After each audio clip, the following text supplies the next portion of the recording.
Hello and welcome to Addis Dialogue. I'm Sintayo Tamrat with this edition, and my guest today is Ambassador Francisco Jose da Cruz, Angolan ambassador to Addis Ababa. Thank you for staying with us. Coming to my first point, would you please tell us about the Angolan economic and political developments? Well, on November 11, we are going to celebrate the 46th anniversary of our national independence.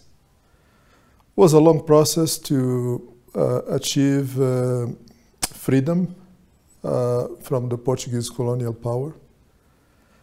As a country, unfortunately, we reached independence as a divided nation, and was necessary strong leadership and a lot of effort to achieve national unity and the peace and stability we enjoy today. We are a country focused on development, well-being of our citizens, trying to be a factor of stability in our region, getting involved in peace and stability efforts in the continent, play an important role in our region. Right now, Angola is chairing the International Conference on Great Lakes region, and very engaged in supporting the Central African Republic to achieve peace and stability and national reconciliation. The last summit was held in Luanda in September, in which we encouraged the Central African Republic leaders to achieve a ceasefire and engage in an inclusive political dialogue so the country can move from crisis to a path of stability and development. So we think as a country we have the responsibility of being active in the African Union agenda of silencing the guns in the continent, and we'll continue to do our best as part of our foreign policy in the African continent and in the world. Well, that is also part of just African solutions to African problems. Yes, definitely. We think we need to take ownership of our destiny. We did it to achieve independence.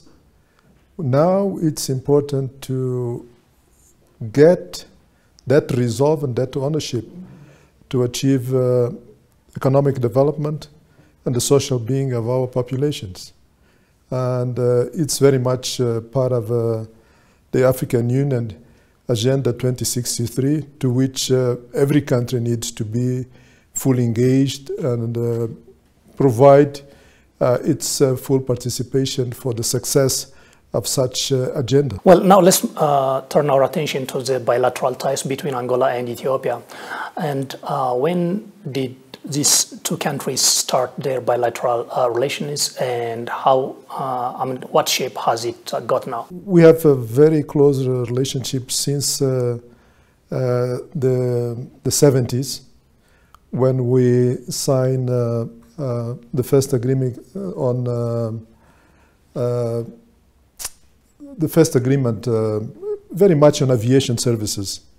Since then, we have been exploring other opportunities to enhance our cooperation. In December of 2019, we met at the technical level to discuss three major agreements. One on general cooperation agreement, the second one on political consultations between both Ministry of Foreign Affairs, and the third one, exemptions on visas on diplomatic and service passports. We think in the near time we'll have an opportunity to sign these three agreements, which will really be an opportunity to provide a new momentum in our relationship. We continue to rely on Ethiopian Airlines to train our our pilots to provide maintenance services to our national airline company. And we think there are other areas where we can benefit from each country's experience for the benefit of our populations. I think Angola can benefit from Ethiopian experience in agriculture, in industry. In aviation, we are already benefiting from your experience. And Angola can really be of help to Ethiopian in the extractive industry, and oil and gas. And there are many other areas where we can really explore the dynamics of this relationship for the benefit of all of us. Now let's move on to the more continental issues, like the Pan-Africanism movement, as well as just the impediment is to the Pan-Africanism aspirations. And Pan-Africanist politicians mention that foreign interference with the domestic development and growth models of African countries as a big factor impeding the Pan-Africanism aspirations for development and just creating peaceful, united Africa. What is your reaction for this, Ambassador? Well, we think that the founding fathers of the African Union we have today really set the foundations for Africa to be united, peaceful, and prosperous. It's up now to member states to be fully engaged on those principles and contribute to achieve such goals. We need to take ownership of our future, and that's the major effort of the African Union as we know it today, and as we move forward in implementing Agenda 2063. Everything is on our hands, and we need to stand up for our freedom, for our sovereignty, and make sure that we are really committed to find African solutions to African problems, explore opportunities to cooperate more among our fellow Africans for the benefit of the continent. Regarding this, particularly in succeeding with Agenda 2063 and 2030, which is Sustainable Development Goals, some powers of the Western Bloc still are often exercising sort of carrot and stick diplomacy over African countries, and they are just suspending aid and unilaterally sanctioning countries, many countries in Africa, and also influencing the global systems like the United Nations to put pressures on some African countries. And this is really a big impediment to the continent. Latest example is maybe 3 countries from Africa have been recently suspended from the AGOA eligibility list. The US and some European countries are suspending Addis. And this is a big impediment, and pressurizing government is, and also supporting rebel groups in some countries is really a big issue or challenge to current development endeavors of the continent. So how should the African Union solve this, and countries as well contribute to this? You know, the African Union has principles under which operates as a continental organization, and to which as member states we abide to. We think it's important for us to defend our freedom, our sovereignty, and stand up for our principles. We have been engaging with international partners to discuss ways of working together for the benefit of all the parties involved.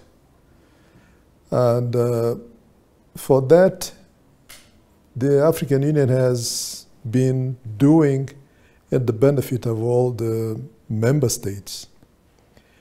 it's important that we continue to be more assertive in terms of the development of the continent and the development of our own countries,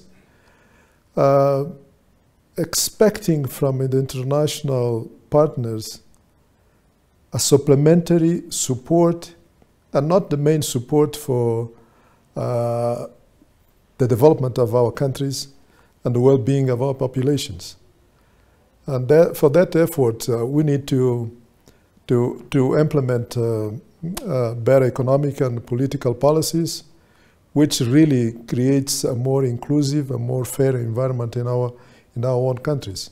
So everything depends on us, and we need to focus more on what we need to do to improve where needs to be improved, and how we need to work closely with other member states to benefit from the dynamics which we see in Africa, and really learn from other countries in those areas where they are making a difference.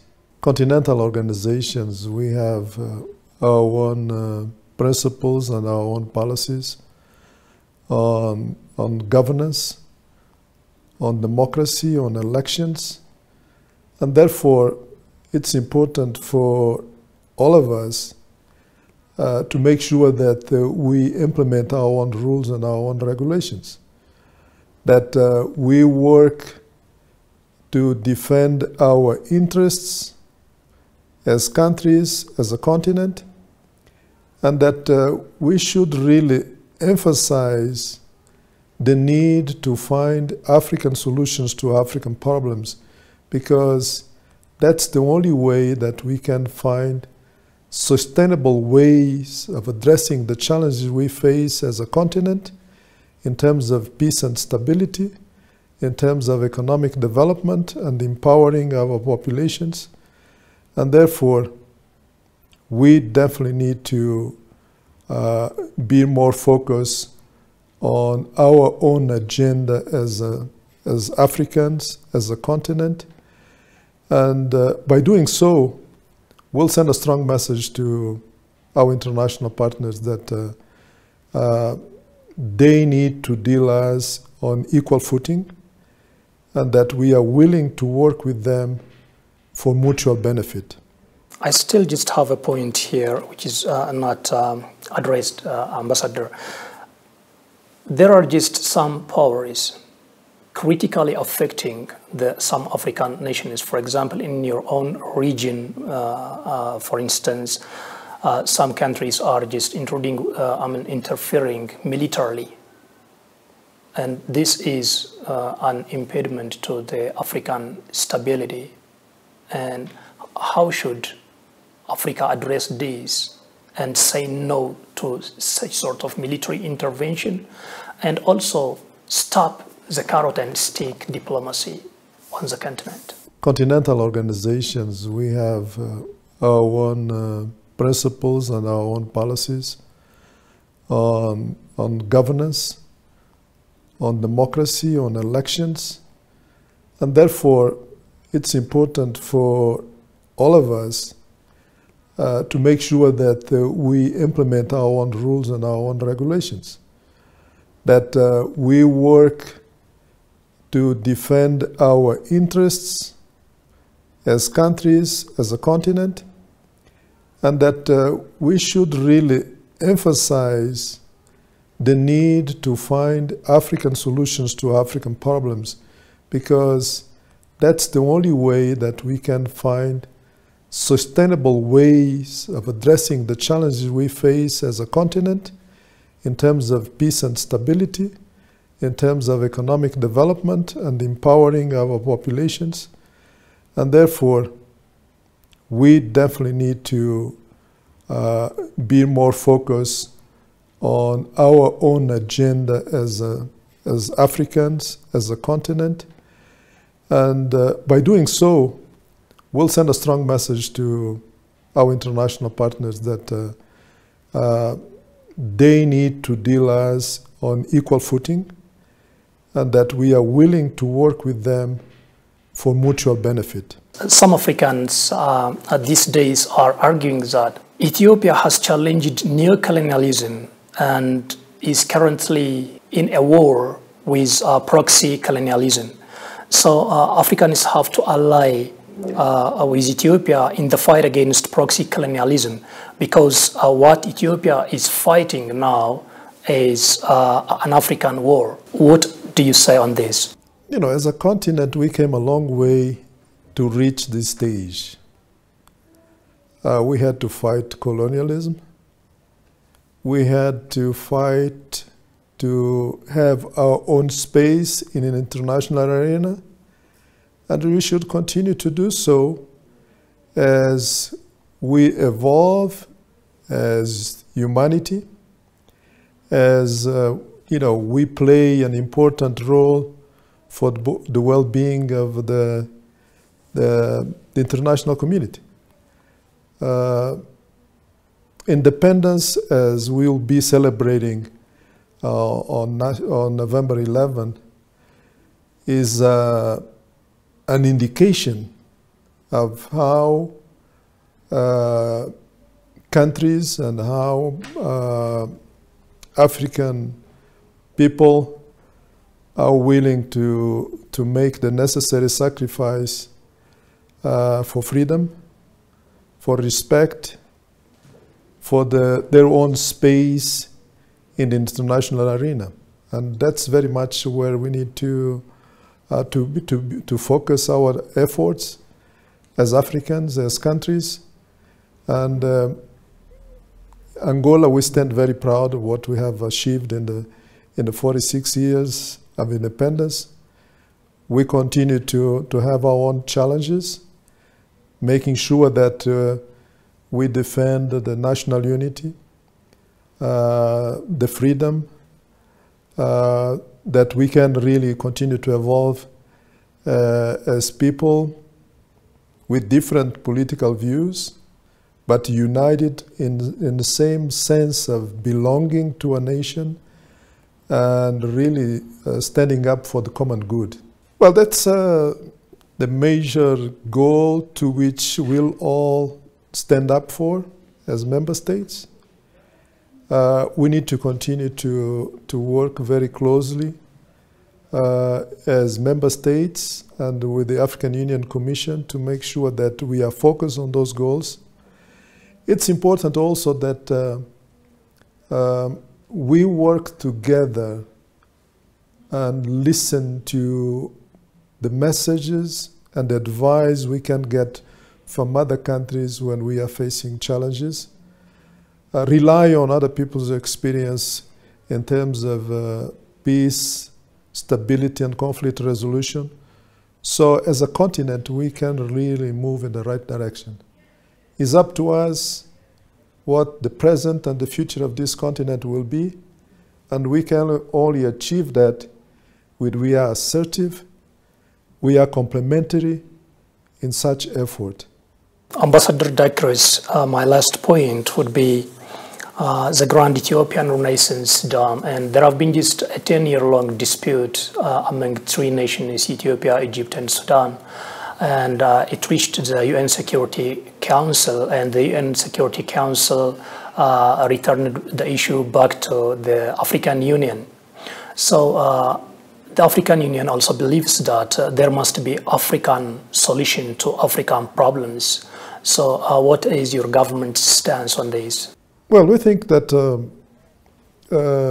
dispute among African countries should be resolved by peaceful means, by engaging in a constructive dialogue in which the African Union and the regional organizations have a role to play, an important role to play. It's important that we are always open-minded and willing to reach a compromise, a lasting one that can really enhance peace, cooperation, and stability among the countries involved. Dear Addis Dialogue viewers, this has been the conversation with Francisco Jose da Cruz, Angolan ambassador to Ethiopia. Thank you for staying with us.